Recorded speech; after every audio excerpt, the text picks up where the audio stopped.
My name is Lena Carter, and the moment I finally understood my place in my family happened at the Riverstone Hall in Portland, Oregon, on the day of my older sister's wedding.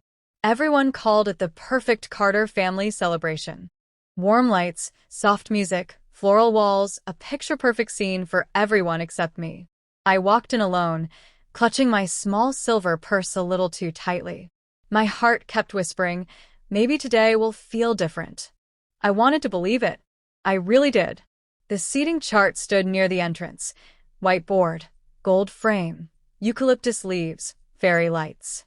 I scanned the board slowly, searching for my name among the elegant calligraphy. Table 1, immediate family. Table 2, bridal party. Table 3, close friends. Row after row. But Lena Carter was nowhere.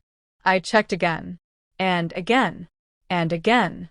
My stomach twisted. I knew this feeling too well. Being forgotten wasn't new in my family. But on my own sister's wedding day, the ache hit differently. A young coordinator, Melissa Harper, walked over. "Are you having trouble finding your seat?" she asked kindly. I nodded. She typed my name on her iPad. Her smile dimmed just a little. "Oh, you're seated right this way," she said softly.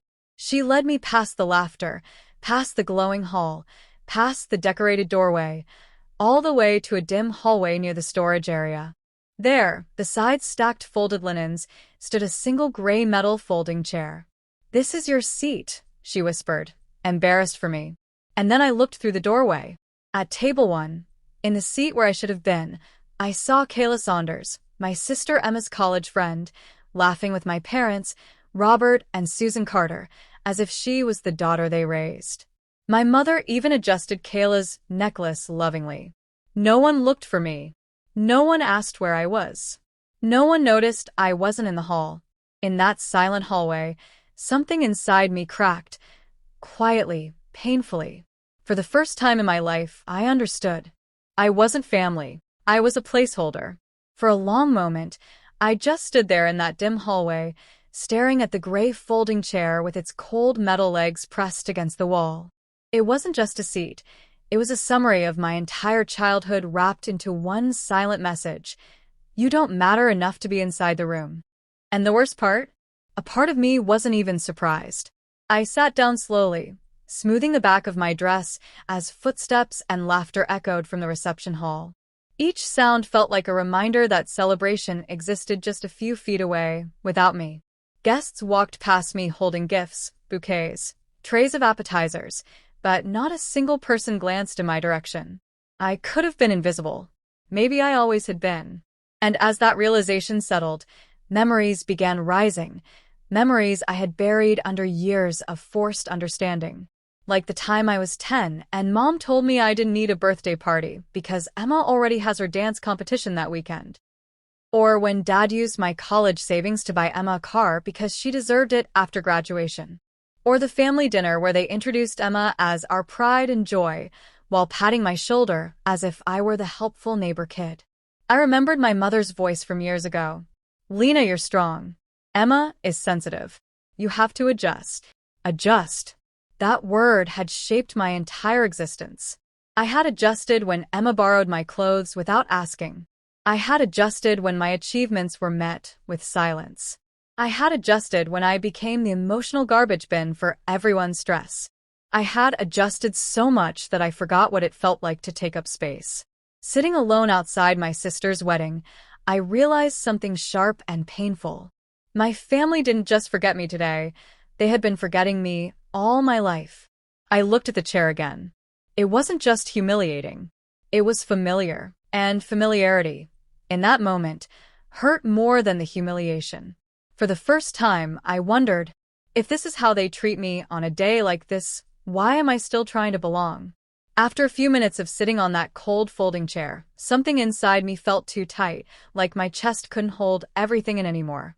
I stood up, telling myself I just needed a breath. Maybe a sip of water. Maybe a chance to steady my heartbeat. But when I stepped closer to the entrance of the main hall, the sight waiting for me hit harder than I expected. At table 1, the immediate family table, the seat that should have had my name was occupied by Kayla Saunders, my sister Emma's loud, extroverted college roommate. Kayla, with her bright red lipstick and too loud laugh, was clinking glasses with my mother.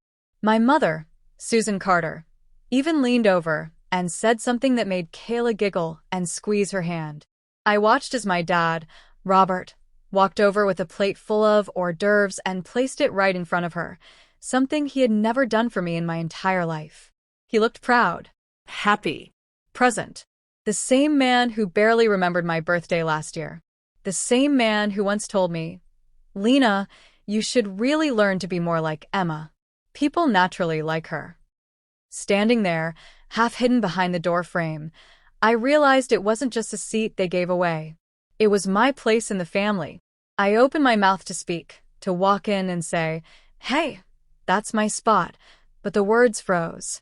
Because I knew exactly what would happen. Mom would say, "Not today, Lena, don't start." Dad would sigh and call me sensitive. Emma would roll her eyes and say I was making it about me. I had already lived that scene too many times. So instead, I pulled out my phone and took a photo of the hallway chair. Not out of pettiness, but for proof. Proof for myself. Proof that I wasn't imagining this. Proof that this hurt was real. Then I looked around one last time. Nobody noticed me. Nobody wondered where I was. And that was the moment the truth settled deep into my bones. If I stayed, I would be choosing them. If I left, I would finally be choosing myself. The cold air outside Riverstone Hall hit my face the moment I stepped out, but instead of hurting, it felt strangely calming, like the world was giving me space to breathe after years of suffocating in silence. I walked toward the parking lot slowly, each step pulling me farther from the noise, the laughter, the clinking glasses, all sounds that had never included me anyway. I stopped near a row of parked cars and looked back at the glowing venue. Through the large windows, I could see silhouettes dancing, hugging, celebrating. I could even spot my sister's white dress as she twirled, surrounded by people who adored her. People who had always adored her. Meanwhile, I had been placed in a hallway like an afterthought. A placeholder. A background character in a family I tried so hard to belong to. My phone buzzed. For a moment, I hoped stupidly that maybe someone noticed I was gone. A message from Mom? A call from Emma? A simple, "Where are you?" But when I checked, it was an email notification. Nothing from my family. Not a single missed call. Not one text asking if I was okay. That silence hit harder than the hallway chair. I walked to the nearest bus stop on Maplewood Street, my heels clicking against the pavement. My dress felt too tight, my heartbeat too loud. When the bus finally hissed to a stop, I climbed in and sat by the window. As Portland's dim winter lights blurred past, something inside me shifted slowly, painfully, like a knot finally loosening after years of being pulled tight. I opened my phone again and looked at the photo of the folding chair. People say a picture is worth 1,000 words. But this picture was worth 1,000 memories. All of them painful. In that moment, I made a quiet promise to myself. I would never beg for a place in that family again. Not after tonight. Not after all the years of being pushed aside. As the bus carried me away from Riverstone Hall, I realized something with absolute clarity. Leaving wasn't running away. It was choosing myself for the first time. When I reached my small apartment on Ashwood Lane, the silence felt different that night. Not empty. Not lonely. Just honest. I slipped out of my dress, changed into my soft navy hoodie, and stood in front of the mirror. My eyes looked tired, but not broken. For the first time in years, I didn't feel the urge to cry. I felt relieved. As if walking away had lifted a weight I didn't realize I had been carrying. I sat down at my kitchen table, the one I bought secondhand when I first moved out. The apartment was tiny, barely enough space for a bed, a couch, and a desk. But it was mine. Every inch of it. And that night, it felt like the safest place in the world. The next morning, I woke up with a surprising clarity. No guilt. No regret. Just a quiet determination. I made myself coffee, sat by the window overlooking the street, and opened my laptop. That's when I made a decision I had been avoiding for years. I applied for the Business Analytics Certification program at Portland Community College, something I always wanted but never pursued because my family insisted. Emma needs support right now. You can wait. I wasn't waiting anymore. I picked up extra shifts at the office, saved money, cut unnecessary expenses, and slowly began putting myself first. My manager, Claire Robbins, noticed my focus and offered me more responsibilities, saying, "Lena, you're reliable. You're the type of person who shows up." Words I had never heard from my family. In the evenings, I started journaling. Not pretty gratitude lists or fake affirmations, just raw, honest thoughts. I wrote about the wedding, the hallway chair, the years of being invisible. And as the ink filled page after page, I felt pieces of myself returning. I didn't tell my family about any of it. Not about the promotion. Not about the classes. Not about the small victories that meant everything to me. Because for the first time, these victories were mine to keep. And every step forward felt like reclaiming a part of me they had never cared to know. A year slipped by quietly, almost gently, as if life finally understood I needed time to breathe. My days found rhythm: work, evening classes, journaling, long walks around Hawthorne District, and nights filled with the soft hum of peace I had never known growing up. I didn't attend a single family gathering. No Thanksgiving. No Christmas. No Verstas. And honestly, no one noticed. That truth used to hurt. Now, it just clarified things. Still, healing isn't a straight line. There were moments, tiny, unexpected moments that cracked open old wounds. Like standing in line at Brew and Bloom Cafe behind a dad hugging his daughter, or watching siblings laugh at the park near my apartment. Those scenes carried a sting, a reminder of the affection I had always longed for, but never received. I didn't miss my family. I missed the version of them I wished existed. Therapy became my anchor. I started seeing Dr. Evelyn Parker, a calm-voiced therapist with silver hair and kind eyes, every Thursday evening. She didn't try to fix me. She didn't rush me. She simply helped me understand why I kept shrinking myself to fit into spaces that were never meant for me. "You survived by being quiet," she told me once. But that doesn't mean quiet is who you truly are. Sometimes during our sessions, I cried without knowing exactly why. Other times, I felt nothing at all. Both were valid, she reminded me. At her suggestion, I began writing letters I would never send. One to my mother: "You made me invisible while calling it strength." One to my father: "Your silence hurt louder than your words ever did." One to my sister, Emma: "You never stole their love. You just received what they never offered me." But the hardest letter was the one I wrote to myself. "Lena, you deserved more. And you still do." I sealed each letter in a box under my bed, a box that felt like a grave for the pain I refused to carry forward. Healing didn't roar. It whispered. And in those whispers, I finally heard myself for the first time. 2 years passed before I even realized it. Life didn't transform overnight. It shifted in small, steady ways. My apartment on Ashwood Lane became warmer, filled with little things I finally allowed myself to enjoy: a soft beige rug, a thrifted bookshelf, a candle that smelled like vanilla and cedar. My job at Harrison and Cole Analytics felt stable. My promotion to junior analyst felt earned. My evenings felt peaceful. For the first time, my life didn't revolve around waiting for someone to choose me. Then, one ordinary evening, I came home, kicked off my shoes, and sat by the window with a cup of peppermint tea. The sun was setting over Portland, washing the buildings in a warm orange glow. I felt content. Truly content. My phone buzzed on the table. I ignored it at first. Probably spam. Maybe a work email. When it buzzed again, I reached over lazily and glanced at the screen. Emma Carter calling. My sister hadn't called me in 2 years. Not for holidays. Not for birthdays. Not even when she moved into her new house. She had never once checked on me. Seeing her name now felt surreal, almost out of place in my peaceful world. I let it ring twice before answering. Her voice was shaky, almost unrecognizable. "Lena? Hey, it's me." I didn't say anything. I wanted her to speak first. She took a long breath. Listen, I know it's been a long time. But things are really bad right now. I didn't know who else to call.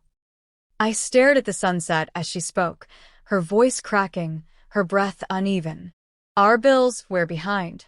The mortgage is late. Caleb lost his job. We're drowning Lena. I don't know what to do. For a moment, I felt the ghost of the old me, the girl who would have rushed to help, offered everything she had, even if it broke her. But that Lena was gone. Emma's voice trembled. Can you please help me? Just this once. I didn't answer immediately. Instead, a calm realization washed over me. They needed me now, because I finally stopped needing them. I didn't answer Emma right away. The silence between us stretched long enough for her breathing to turn uneven, almost panicked. For the first time in my life, she was waiting for me. She was the one unsure. She was the one hoping I wouldn't walk away. Lena, are you there? She whispered. I'm here, I said, my voice steady, much steadier than I felt. Her words spilled out quickly, desperate and tangled. Caleb's been out of work for months. We thought it would be temporary, but nothing's improving. We used our savings, the credit cards, everything. We're 3 months behind on mortgage. She swallowed hard. We might lose the house. I listened quietly. Not cold. Not angry. Just calm. And Mom and Dad, she hesitated. Well, they said they can't help us. They said they're already supporting other things. Other things. I almost smiled at the irony. I waited. She kept talking. I know we haven't talked. I know things weren't great between us. Her voice cracked. But, Lena, you're stable now, right? I mean, you have a good job and you've always been the responsible one. There it was. The old expectation. The old role I used to fall into without question. I breathed in slowly. Emma, I said gently, do you remember your wedding day? She went silent. You saw me, didn't you? I asked softly. Sitting in the hallway? On that folding chair? Her voice dropped to a whisper. I didn't think it was a big deal back then. I'm sorry, Lena. I really am. I didn't respond. Her apology wasn't wrong. It was simply too late. I need you, she choked out. Please. A younger version of me would have broken at those words, would have run to her, would have saved her. But I wasn't that version anymore. Emma, I said quietly, I can't be the person you call only when you need something. Before she could speak, I did something I had never done in my life. I hung up first. And for the first time ever, it didn't feel cruel. It felt like closure. After I hung up, I placed my phone face down on the table and just sat there. Not shaking. Not crying. Not torn. Just calm. A kind of calm I had never felt in the presence of my family. It wasn't the calm of indifference. It was the calm of finally choosing myself over them. For years, I had carried the belief that I owed them more than they ever gave me. I had convinced myself that love meant endurance, that loyalty meant silence. But sitting in my warm apartment, surrounded by things I bought with my own effort, I realized something simple and powerful. You cannot owe people who never treated you like theirs. The next morning, I expected my phone to explode. Angry messages, guilt trips, missed calls, Blame. That was the Carter family pattern. But when I unlocked my phone, nothing. Not a single text. Not one missed call. Not even a passive-aggressive "we need to talk." And that silence told me more than words ever could. I made breakfast, swept the floor, watered my small plant near the window, all while remembering that folding chair from Emma's wedding. That image had followed me for 2 years, living rent-free in the back of my mind. But today, it meant something new. It wasn't a wound anymore. It was a mirror. A reminder of the girl I used to be and the woman I was becoming. That afternoon, while organizing my files, I found the photo again, the seat in the hallway. I stared at it, letting myself feel everything. The hurt, the humiliation, the years of being invisible. And then slowly, I felt nothing. Just clarity. Because that chair had done something no family member ever did for me. It told me the truth. I put my phone down and whispered to myself, You're done being their afterthought. For the first time, I realized that my sister's call wasn't a plea for forgiveness or reconnection. It was a pattern repeating itself. They needed me only when they were drowning. But I wasn't their life jacket anymore. I was my own. A week passed before I heard from Emma again. This time, it wasn't a call. It was a long, frantic text. The kind of message you send when panic has finally caught up with you. Lena, please. We got another notice today.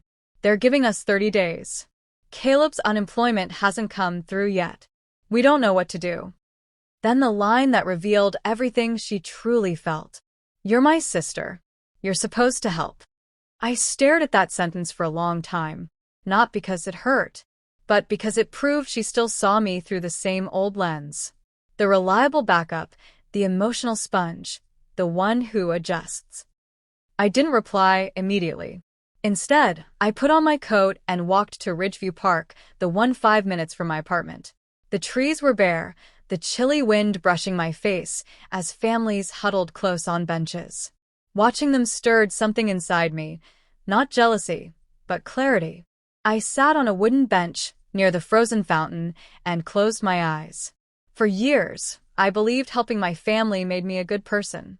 I believed sacrificing my needs meant love. I believed their approval was worth chasing. But that version of love had cost me myself. And Emma's message wasn't about family.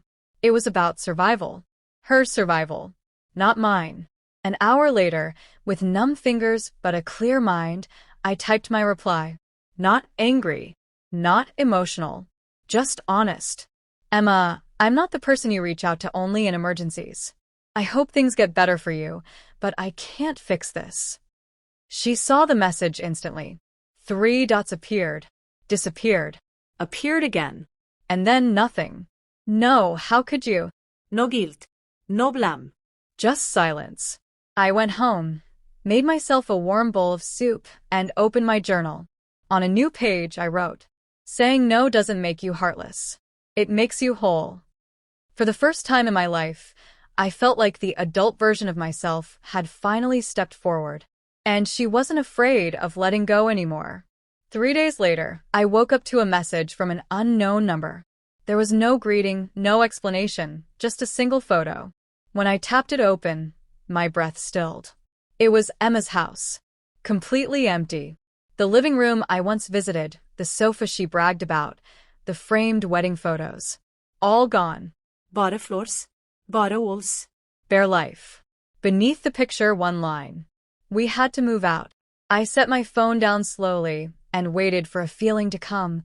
Pity, anger, satisfaction, guilt something. But all I felt was a strange, grounded calm. Not coldness. Not joy. Just acceptance. Because the truth was simple. They were experiencing the consequences of choices they had made for years. Choices that had always placed me outside the room. Literally and emotionally, there was a time when this photo would have broken me. A time when I would have rushed to their side, emptied my savings, sacrificed my stability, just to feel needed, just to feel wanted. But the woman I had become, she didn't live off crumbs anymore. Later that afternoon, I was reorganizing my bookshelf when my phone slipped from my hand. As I picked it up, an old image flashed onto the screen, the one of the gray folding chair from Emma's wedding. The hallway, the loneliness, the humiliation. For 2 years it had been a wound. Now it felt like closure. I moved the photo to a new album on my phone and titled it, The Day I Chose Myself. Because that's what it was. Not a moment of rejection. A turning point.